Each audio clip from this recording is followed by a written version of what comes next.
कोकण, मराठवाडा, विदर्भामध्ये मुसळधार पावसाचा अंदाज वर्तवण्यात आलाय. पुढील 4 दिवस वादळी वाऱ्यासह पावसाचा अंदाज आहे.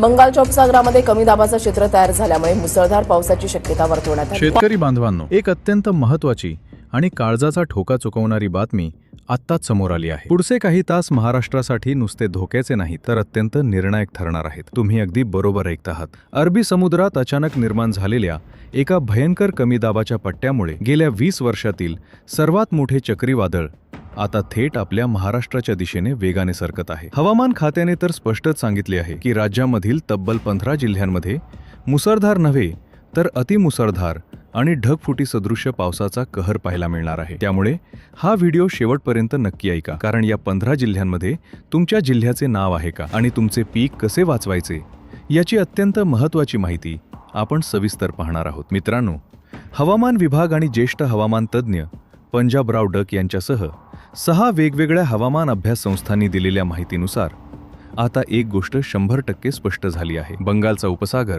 आणि अरबी समुद्र या दोन्ही ठिकाणी झालेल्या भयानक बदलांमुळे एक मोठे सायक्लोनिक सर्क्युलेशन तयार झाले असून काळ्याकुट्ट ढगांचा एक प्रचंड मोठा समूह सध्या राज्यावर गोळा झाला आहे. हे वादळ रात्री 12 वाजता किंवा अचानक भर दुपारी कधीही सुरू होऊ शकते, कारण या चक्रीवादळाची दिशा आणि वेग सतत बदलत आहे. वाऱ्याचा वेग तशी 100 ते 120 किलोमीटर इतका प्रचंड असणार आहे. त्यामुळे कच्च्या घरांचे पत्रे उडण्याची आणि मोठमोठी झाडे तसेच विजेचे खांब मुळासकट कोसळण्याची दाट शक्यता निर्माण झाली आहे. आता प्रशासनाने कोणत्या जिल्ह्यांना रेड अलर्ट आणि धोक्याचा इशारा दिला आहे ते अत्यंत काळजीपूर्वक ऐका. मराठवाडा विभागामध्ये लातूर आणि नांदेड या जिल्ह्यांना प्रथम क्रमांकाचा आणि सर्वात मोठा धोका वर्तवण्यात आला आहे. यासोबतच वाशिम, परभणी, हिंगोली, जालना आणि छत्रपती संभाजीनगर या प्रमुख जिल्ह्यांमध्येही विजांच्या प्रचंड कडकडाटासह वादळी पावसाचा मोठा तडाखा बसणार आहे. दुसरीकडे विदर्भामध्ये सुद्धा परिस्थिती अत्यंत भयानक राहणार आहे. चंद्रपूर, वर्धा, नागपूर, भंडारा, गोंदिया आणि यवतमाळ या पूर्ण पट्ट्यामध्ये ढगफुटीसारखा पाऊस कोसळणार असून नदी आणि नाले ओसंडून वाहण्याची शक्यता हवामान खात्याने वर्तवली आहे. तसेच बुलढाणा आणि अकोला या जिल्ह्यांमध्ये ऑरेंज अलर्ट जारी करण्यात आला असून इथेही मुसळधार पाऊस पिकांचे अतोनात नुकसान करू शकतो. दक्षिण आणि पश्चिम महाराष्ट्राचा विचार केला तर सोलापूर आणि धाराशिवमध्ये परिस्थिती अतिशय गंभीर असू शकते. तिथे रस्त्यांवर गुडघाभर पाणी साचण्याची शक्यता आहे. तसेच सांगली, सातारा आणि कोल्हापूरच्या घाटमाथ्यावर खूप कमी वेळेत जास्त पाऊस पडून सखल भागात पाणीच पाणी होण्याची भीती निर्माण झाली आहे. उत्तर महाराष्ट्रामध्ये जळगाव, धुळे आणि नंदुरबार या जिल्ह्यांनाही हवामान खात्याने अलर्ट दिला असून इथे वादळी वाऱ्यामुळे पिकांचे मोठ्या प्रमाणावर नुकसान होऊ शकते. तसेच पुण्यासह आणि अहिल्यानगर म्हणजेच अहमदनगरच्या घाटमाथ्यावरील परिसरात अतिवृष्टीची शक्यता असल्याने प्रशासनाने आपत्कालीन व्यवस्थापन यंत्रणा पूर्णपणे सज्ज ठेवली आहे. मित्रांनो, पुढील 48 तासात संपूर्ण मुंबई, ठाणे, पालघरसह कोकण किनारपट्टीवर म्हणजेच रत्नागिरी, सिंधुदुर्ग आणि रायगडवर मोठे संकट घोंघावत आहे. इथे रात्रीच्या वेळी ढगफुटीसारखा पाऊस पडू शकतो, ज्यामुळे सर्व वाहतूक सेवा विस्कळीत होण्याची शक्यता आहे. म्हणूनच सर्व मच्छीमारांना पुढील काही दिवस समुद्रात न जाण्याचा सक्त आदेश देण्यात आला आहे. शेतकरी बांधवांनो, ऐन उन्हाळ्यात आलेला हा आसमानी पाऊस आपल्या रब्बी पिकांसाठी अत्यंत घातक ठरणार आहे. सध्या अनेक शेतकऱ्यांनी खरबूज, टरबूज आणि द्राक्षांच्या बागा मोठ्या कष्टाने फुलवल्या आहेत. तिथे हा वादळी पाऊस मोठे नुकसान करू शकतो. सरकारने जरी नुकसान भरपाई देण्याचे आश्वासन दिले असले तरी स्वतःची आणि पिकांची काळजी घेणे सध्या सर्वात महत्त्वाचे आहे. हवामान तज्ज्ञांनी एक अत्यंत महत्त्वाची खूण सांगितली आहे, ती नक्की लक्षात ठेवा. जर तुमच्याकडे दिवसभर प्रचंड आणि कडक ऊन पडले असेल आणि प्रचंड उकाडा जाणवत असेल तर समजून जा की त्याच दिवशी रात्री 100% वादळाचा आणि भयंकर पावसाचा प्रभाव दिसणार आहे. उन्हाळ्यातील हे वादळी संकट याच पद्धतीने येत असते. म्हणूनच सर्वांना नम्र आवाहन आहे की ओढे आणि नाल्यांच्या परिसरातील नागरिकांनी आत्ताच सतर्क व्हावे. आपल्या मुक्या जनावरांना नदीकाठापासून सुरक्षित ठिकाणी हलवावे. विजा चमकत असताना कोणत्याही परिस्थितीत झाडाखाली किंवा विजेच्या खांबाजवळ अजिबात थांबू नका.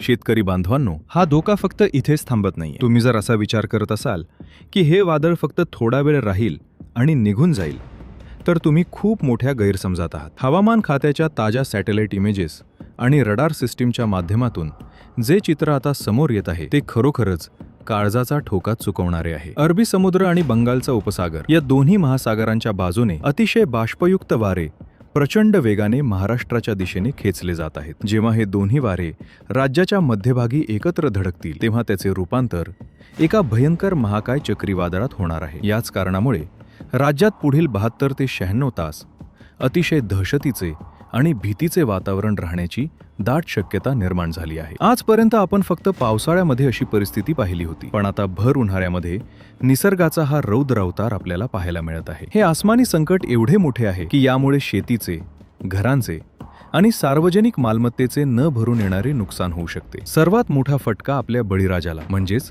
तुम्हाला बसणार आहे. सध्या राज्यभरात रब्बी हंगामातील पिकांची काढणी अंतिम टप्प्यात आली आहे. अनेक शेतकऱ्यांचा कांदा सध्या शेतात काढणीला आलेला आहे किंवा काढून चाळीत भरण्याची तयारी सुरू आहे. नाशिक, अहमदनगर आणि पुणे जिल्ह्यातील कांदा उत्पादक शेतकऱ्यांसाठी तर हा पाऊस म्हणजे साक्षात मृत्यूचे संकट घेऊन आला आहे. जर कांद्यामध्ये पाणी साचले तर तो कांदा तिथेच सोडून जाईल आणि शेतकऱ्यांच्या हातातोंडाशी आलेला घास हिरावून घेतला जाईल. त्यामुळे हवामान तज्ज्ञांनी असे स्पष्टपणे सांगितले आहे की ज्या शेतकरी असेल त्यांनी आजच आणि आत्ताच तो कांदा ताडपत्रीने किंवा प्लास्टिकच्या कागदाने अतिशय घट्ट झाकून घ्यावा. वाऱ्याचा वेग ताशी 100 किलोमीटरपेक्षा जास्त असल्यामुळे नुसती ताडपत्री टाकून चालणार नाही, तर त्यावर जड दगड किंवा मातीचे पोते ठेवावे लागतील, जेणेकरून ताडपत्री उडून जाणार नाही आणि तुमचा कांदा सुरक्षित राहील. फक्त कांदाच नाही तर पश्चिम महाराष्ट्रातील आणि उत्तर महाराष्ट्रातील द्राक्ष बागायतदारांसाठी सुद्धा ही अतिशय धोक्याची घंटा आहे. सांगली,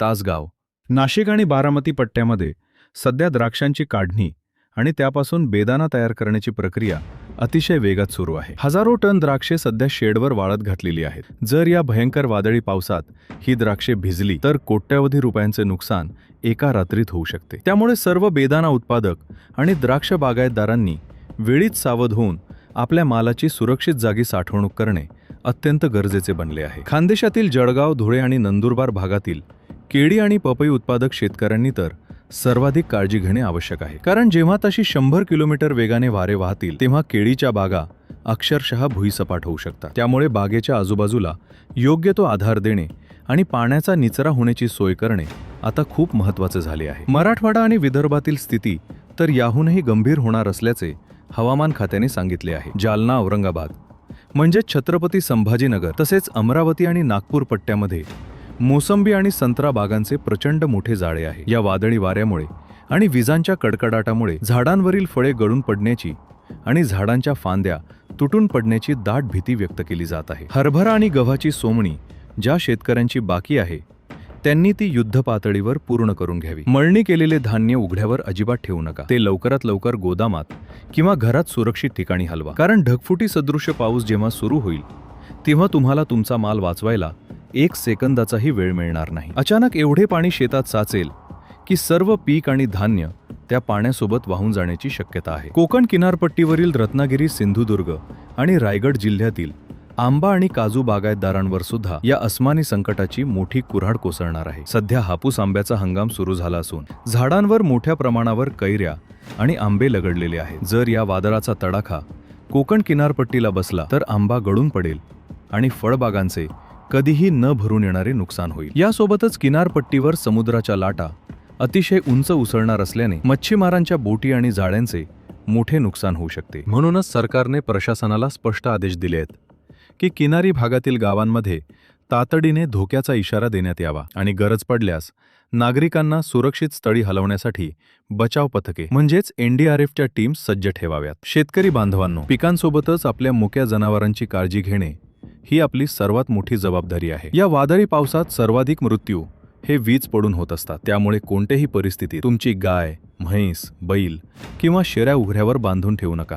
त्यांना सुरक्षित गोठ्यामध्ये बांधा आणि गोठ्याच्या आजूबाजूला पत्र किंवा फांद्या उडून येणार नाहीत याची काळजी घ्या. जर तुमचा गोठा कच्चा असेल तर जनावरांना सुरक्षित आणि पक्क्या निवाऱ्याखाली हलवा. तसेच जेव्हा आकाशात विजा चमकत असतील तेव्हा तुम्ही स्वतः सुद्धा शेतात काम करण्यासाठी जाऊ नका. मोबाईल फोनचा वापर उघड्यावर करू नका आणि मोठ्या झाडांचा आधार तर अजिबात घेऊ नका, कारण ओल्या झाडांवर वीज पडण्याची शक्यता सर्वात जास्त असते. तुमचा जीव हा तुमच्या कुटुंबासाठी लाख मोलाचा आहे. त्यामुळे पैशाचे नुकसान झाले तरी चालेल, पण जीवावर बेतू देऊ नका. सरकारच्या माध्यमातून सर्व जिल्हाधिकाऱ्यांना अतिदक्षतेचा इशारा देण्यात आला असून तलाठी आणि ग्रामसेवक यांना हेडक्वार्टर म्हणजेच आपापल्या सज्जावर हजर राहण्याचे कडक आदेश देण्यात आले आहेत. जर या पावसामुळे शेतकऱ्यांचे नुकसान झाले तर त्वरित पंचनामे करण्याचे आदेश सुद्धा शासनाकडून लवकरच काढले जाण्याची शक्यता आहे. पण शेतकरी मित्रांनो, पंचनाम्याची वाट बघत बसण्यापेक्षा आपण आपले नुकसान कसे टाळू शकतो यावर आता लक्ष केंद्रित करणे गरजेचे आहे. शहरी भागातील नागरिकांनी सुद्धा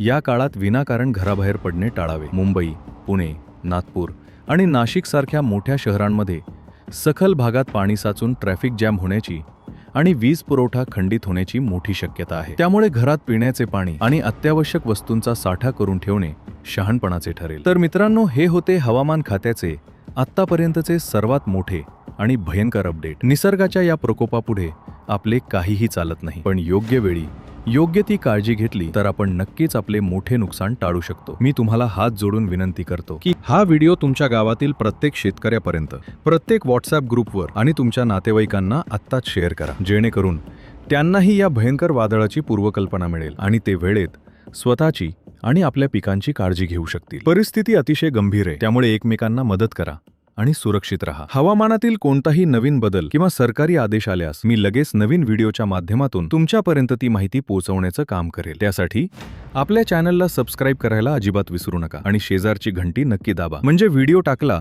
की सर्वात आधी तुम्हाला मेसेज येईल. स्वतःची काळजी घ्या, आपल्या कुटुंबाची काळजी घ्या आणि शेतमालाचे रक्षण करा. धन्यवाद. जय हिंद, जय महाराष्ट्र. ही संपूर्ण स्क्रिप्ट मी अत्यंत सविस्तर आणि सलग तयार केली आहे. AI टूल ही स्क्रिप्ट वाचताना खूप नॅचरल आणि प्रभावी वाटेल. UK news times 1+.